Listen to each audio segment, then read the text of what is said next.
Have you ever had this feeling, this sense that you can see right into other people, but at the same time you feel like you're on the outside looking in? Well, today we're going to unpack that exact feeling and a very rare personality type that might be behind it all. You know that feeling when you're in a room and you just get it?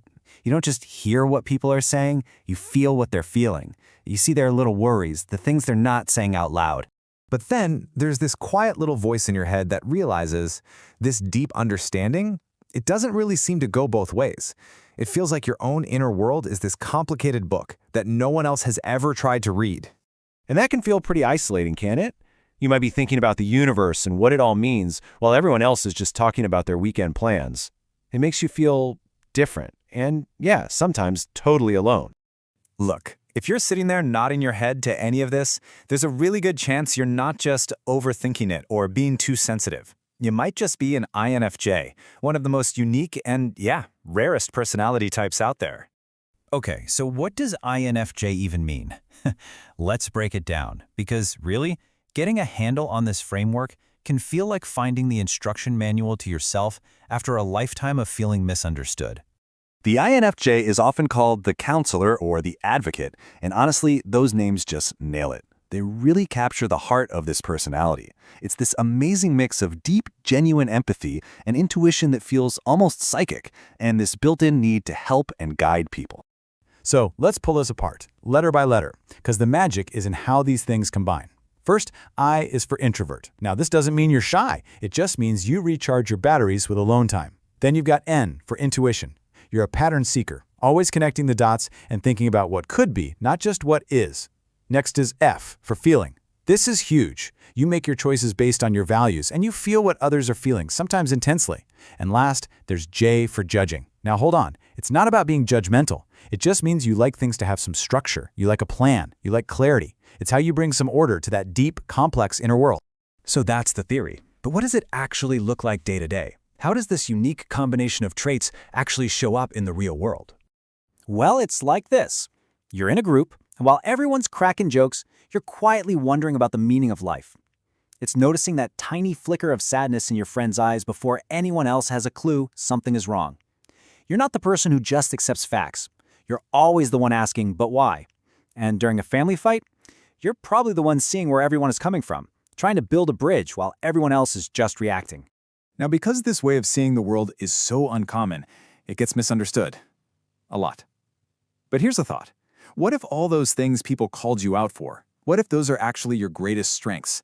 For instance, people might call an INFJ shy. But it's not really about being afraid to talk. It's about being very, very selective about who you open up to.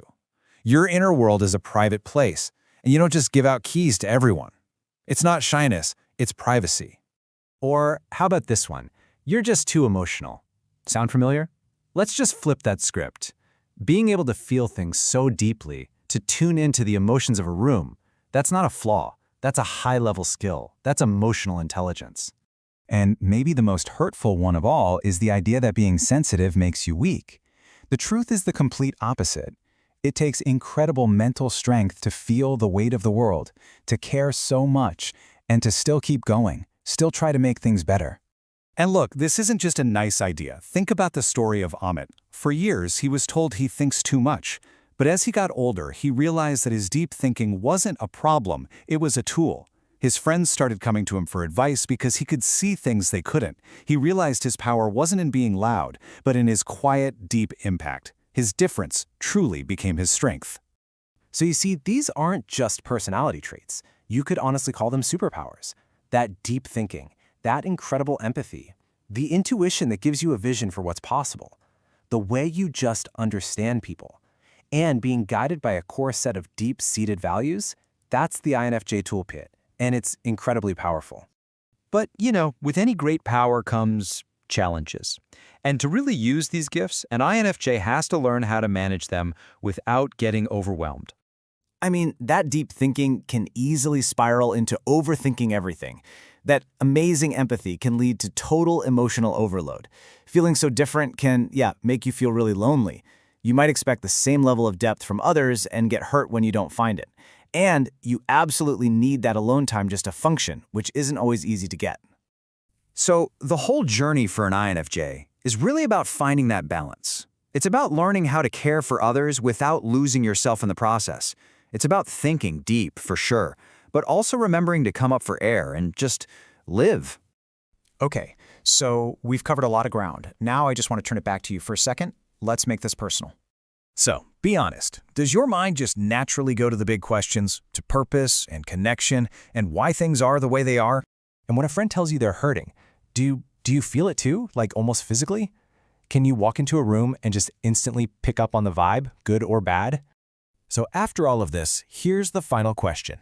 Do you see yourself in the counselor?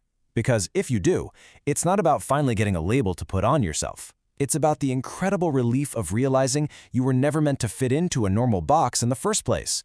It's about finally understanding why you are the way you are. एक कदम विकसित भारत की ओर